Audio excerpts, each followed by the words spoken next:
Welcome to Lock and Load Podcast. My name is Josh. And I'm Michelle. And we're here today to talk to you about Connecticut 2A issues. These episodes are sponsored by Lock and Load Firearms. And Patriot Wear Holsters. Get your holsters, get your guns. I don't know, I got to come up with a better catchphrase for that. And then you're ready to go. Yeah, right. So, if you guys can see on our middle screen here, we're going to talk to you today only about what to do with your others or your lowers. Because we keep getting these questions. So many questions, the same questions, literally 6-7 customers a day into my store with these questions. Yep. And I'm getting the phone calls, not the customers. And the phone calls too. Yeah. So I have a degree in computer programming. I made a flowchart. He worked on Canva. I did. And then I went to Staples and printed it because our colored printer here really sucks. And we color coded it, guys. So pay attention to this middle graph here. If you want to see it in person, come on down to Lock and Load Firearms. I have 3 or 4 copies that are in the store. And then I can help answer questions, but hopefully it will be pretty self-explanatory for you guys now. Following colors. Mm-hmm. So and this information is going to be found on your forms that were filled out by the gun stores where you bought them from. So on your DPS 3C form, which is that little piece of paper or a full piece of paper if you had an electronic form, it tells you the day, the serial number, the make, the manufacturer, caliber if there's one. But more importantly, in the description section, there's going to be a description. It's also the form, guys, just so you know, that everybody tells you have to hold on to for 10 years. Correct. By the state. This is not the federal form. You're looking at your state form that goes home with you in the box that, you buy the item with. Yes. So if it has the word receiver or lower receiver, some variant of that, we're going to follow the red brick road. Yes. The first thing you must do for Connecticut compliance is you must register this with the state of Connecticut, filling out the 414C form. That is the assault weapon registry that got passed on HB 6667. It is found on the SLFU website. And in our link tree. We have the link for that in our link tree still. Okay. Then, once you get approval, which is going to take time, this is not and you're done. This is going to take time. Once you get the approval, then you can make it into anything federally compliant. We have to comply with 2 laws. We have to comply with state laws and federal laws. We comply with the state by registering the gun as an assault weapon. Yes. Next, we have to then either build it or keep it in compliance federally. Now, we have 3 options with a stripped lower receiver or a completed lower receiver.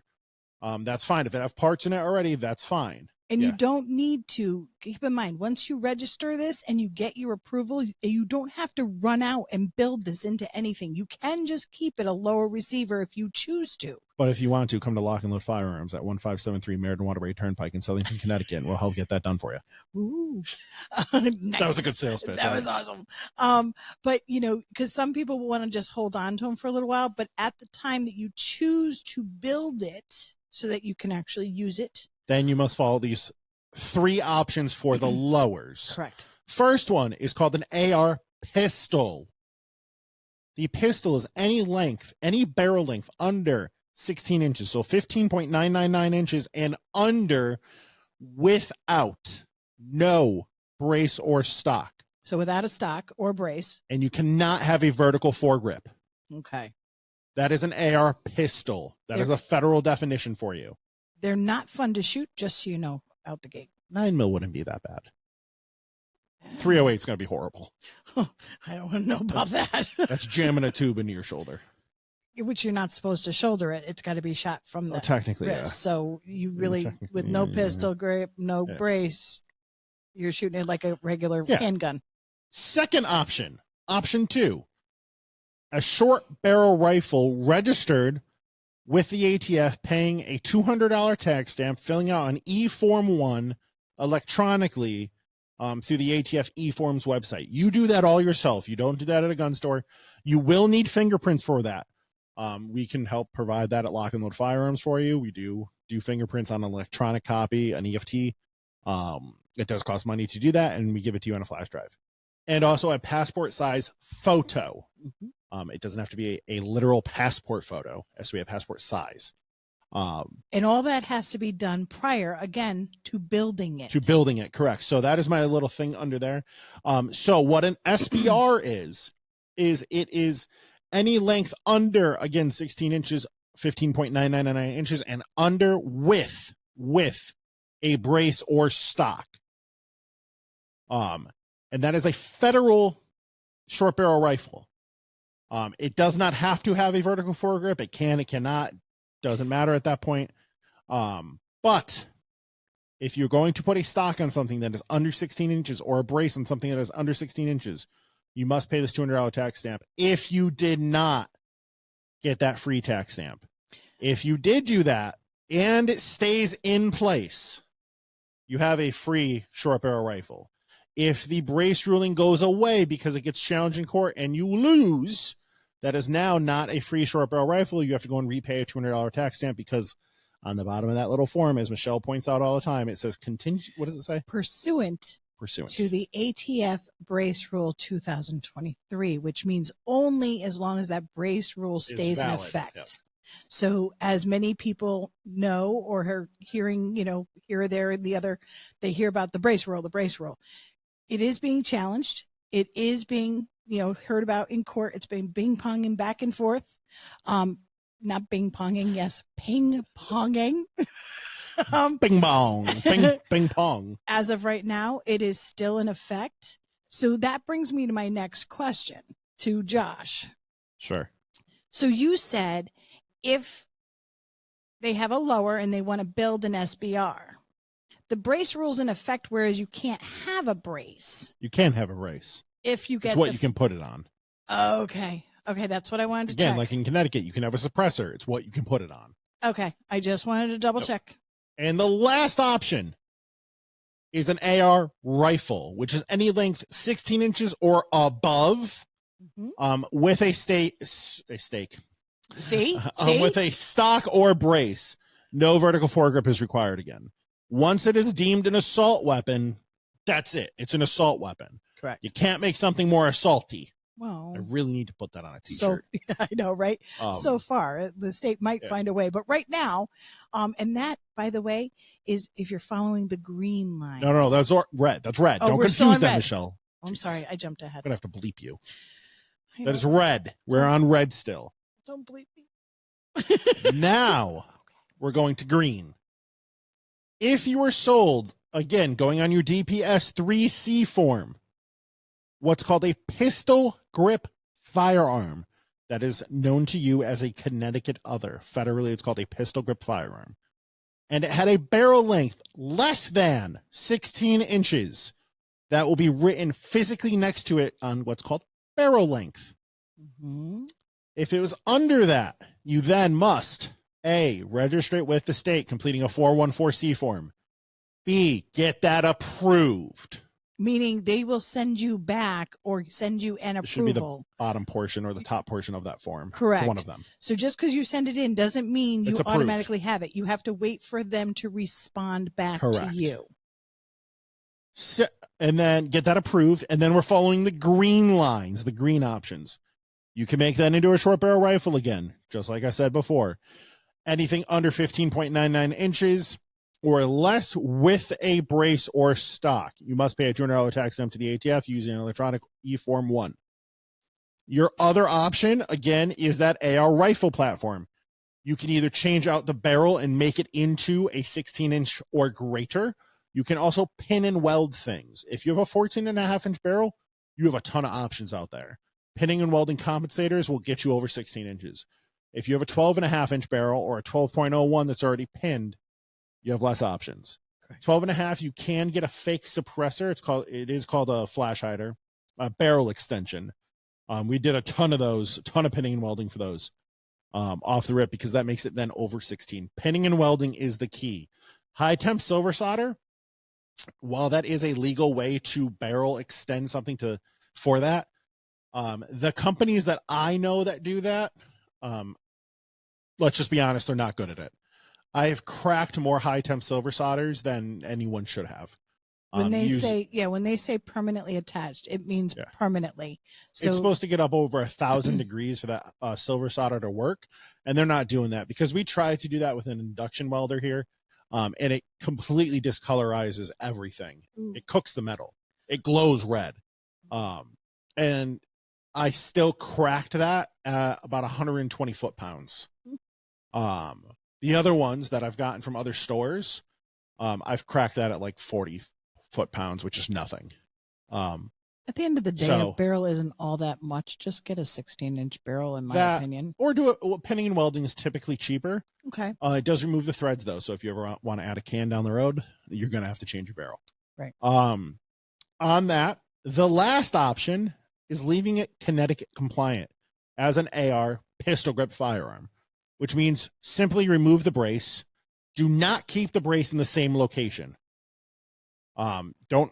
Attorneys recommend you don't have it even in your house. Correct. I think that's a little too far, but that's what the attorney recommends. It's the intent. So if somebody comes in and decides that, even if it's in a whole separate area and they go, well, you have this, it fits on there. You have the intent of possibly putting it back on.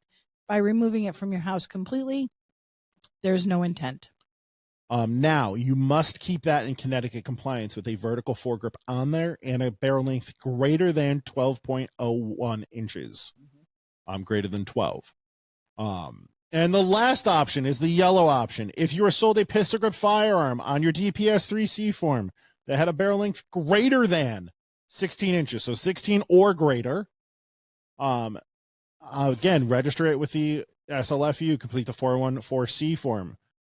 Get approval, and then your only option is to keep it in a 16-inch or greater with a a stock or brace. Because it is now an assault weapon, you do not need to have that vertical foregrip, and you can change out that brace to the stock. That's what we've been told. Again, we are not attorneys. This is the information that has been shared with us, so I tried to compile it into a good list. And what I think is an easy flow chart by following colors. So follow the colors. If you guys have questions on this, come in and ask. Or leave them on the messaging. Yeah, or send us a message on the podcast page or on Patriot Wear or Lock and Load's page. If you scan the QR code that's on there, that is going to go to our link tree for Lock and Load podcast. Check out all our other episodes, guys. This one is specifically focused on this, though. We keep getting questions on this. So I want to get these answers out there. Those are your options. You have a lot of options, especially if you have your lowers. Now, when I say to you what it was sold to you as by like a receiver in the DPS 3C form, many stores have done this, and they've sold you a lower. And then at the separate time, they've sold you an upper. And you might, in your head, think that's completed. Unless it says it on that form, it is not a completed rifle. It was sold to you as a receiver, and you have a lot more options on what you can build based on that. If it was sold to you as a pistol grip firearm, you have less options on what you can do with that compliant wise. There's still a lot. There's still things you can do with it, but you can't go down. You only can go up. And that's why we put it in a left to right format. And I just kind of use the random colors because that has really no effect on it. But yeah, red isn't bad. It's okay. Yeah, it was just the first color I saw that looked good. So I clicked it. So I hope this makes sense for you guys. Screenshot the video, right? Screenshot that middle slide there. That'll show you everything that you need. Share it with your friends. Share the video, guys. Share our video. Share the podcast. Is there a way that we can link this so they can download this flow chart even and print it out on their own? I'll probably have it as the cover photo for the video on like Facebook, Instagram, YouTube, all that stuff. Okay. So check out our Facebook page, guys. Lock and Load podcast. And we'll have it on there. Again, we'll have it in store too. So like, come on, take a picture if you want to. I'll get a couple of copies so that if you're coming into my shop and you need it, I can get it to you. So this is something we put together, came up with the options for that. And again, we are not attorneys. Neither of us are attorneys. I'm trying to give you what we've been told by the SLFU. Correct. And that's good. I wanted to, because it's not just that we've been told, meaning we were watching Facebook. We actually are reaching out to SLFU and trying to find the exact avenues. it's been in print as far as what can be done with each version. And we just broke it down for you so that it's color coded and easier. Yeah. That's all. And because a lot of, like, understand too, like he said, go into the store, look at your DP3s. Some people were buying lowers, and at the same time, they had an upper built. Yeah. And then they would walk out with a full gun, but it was sold to you as a lower receiver. If it left the store in 2 pieces, it was not sold as a full gun. Like there's plenty of stores that would sell an upper completed, and they would sell you a lower completed. And when you walked out the door, you can complete that gun, or when you got home, you pop the 2 pins in. That's something you were completing. That's not something the store did. And there were tons of places doing that, because like, I got an upper on the wall, I got a bolt carrier, a charging handle, vertical foregrip. Sure, I'll throw those on there for you. Here, here's your lower. There you go. Different colors, different calibers. Cool thing with these lowers. So 3 main lowers are in the state of Connecticut, at least that like we sold in the store. We sold that multi-caliber 5.56 lower. So if you have that, which is your most generic AR lower, you can build that into any caliber that takes. If you do not know this, 5.56 is your standard caliber. Also 223. They're the same thing, guys. They are minusculely different. On a 5.56 barrel, you can shoot either one out of it. You can make a dedicated 22. And in my opinion, if you're doing that on one of these lowers, you are wasting that lower. They have conversion kits. Yeah, conversion kits are great. The CMMG ones, we sell them in the store. I love them. They're so much fun. No, those are good. But like getting just an upper for that, go buy a Smith & Wesson 1522 or like a Tippmann 22. Tippmann, if you know how Tippmanns work. 458 SOCOM, 50 Beowulf, 762 by 39. That's the Russian AK round. 223 Wild. Yep, 223 Wild.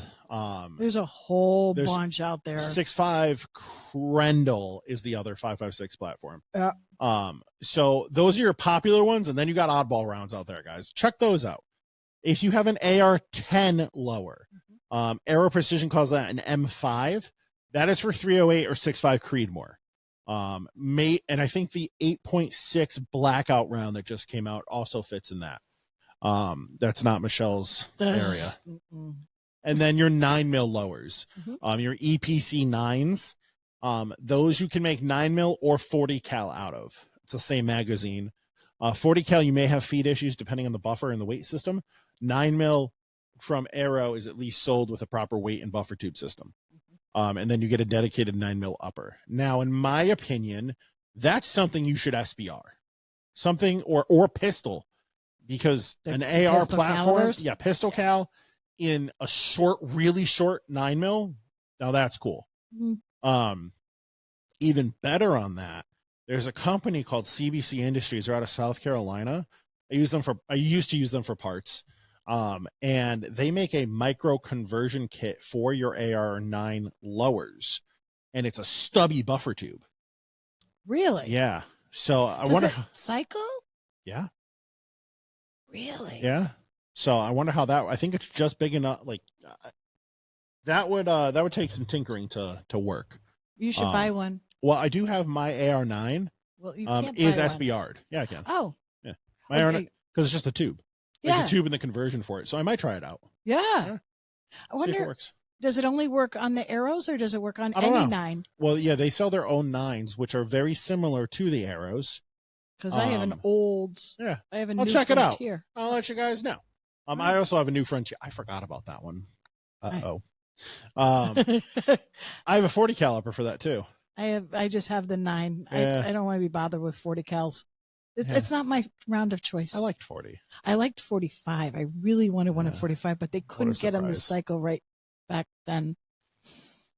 They still can't. Is that part of the issue? Arrow never released their 10mm and 45 caliber lowers because they couldn't get them to cycle. I would love it if they could figure out how to do that. Well, I can't get it, so that's a dream for me. There was a company that was doing them. Yeah, they weren't working well. I think Troy's were doing them for a bit too, the 45s, but that was back when all of this was happening right out the gate. So, I hope you guys understood that. Well, you did go very fast, I must say. I did. Just kind of breezed through all that. But like, I want to get the point across. Like, these are your options. And that's it. Those are your options. But you have to get it approved by the state of Connecticut first. Yep. And then let me add this caveat. I did say it quickly, and I know you said it too. If you are building a short barrel rifle, you cannot complete that gun until you get the approval from the ATF. Because you're basically getting your permission slip to build it. Correct. You're not letting them know what you're doing. Correct. They need to know that you're going to build this. Correct. Now, if you already have a pistol grip firearm, I guess there's some leeway on that. Because it was sold to you as a Connecticut compliant firearm at that point of time. Do not have that brace on it while you're submitting it for the SBR aspect. Right. And if the brace rule fails and whoever wants to do this has to go back through it, they already have record that you had it. So it shouldn't be an issue. Correct. So I hope that was helpful, guys. This was a quicker podcast, but I wanted to get this information out there and to you because we keep getting questions. This should be being released Friday. So tomorrow, actually, I'm going to go and edit this now. But next week, we're going to go and do the Q&As. So keep your questions coming. Keep the questions coming, guys. If you have questions on this, we will try to answer them to the best of our abilities again. So drop those in the comments below. Make sure to follow us on whatever platform you want to, which is going to be YouTube, Instagram, Facebook, Spotify, and Amazon Music. If you think we should go on to Rumble and think you should go on to Apple Music, please let us know that. That is something I can go and do. I just need to be told to do this. I've had one suggestion for each one. I don't know if that's necessarily worth it. But especially since these other platforms are all free, so are those. Just going to be an extra step for us. So let us know that in the comments too. I think that's all for today. Anything else you want to add? No, I don't think so right now. Okay. I don't think so. So again, this is sponsored by Patriot Wear Holsters and Lock and Load Firearms. You can find out more about us in our link tree, which is going to be in the bio of this video. And also, if you scan the QR code, that's on the middle of the screen there for you guys. We make it easy. We try to make it easy for all those technologically. People like me? Yeah, like you. Challenged. It's called Challenged. Okay. So my name's Josh. And I'm Michelle. And we'll see you guys next time. Bye-bye. Bye.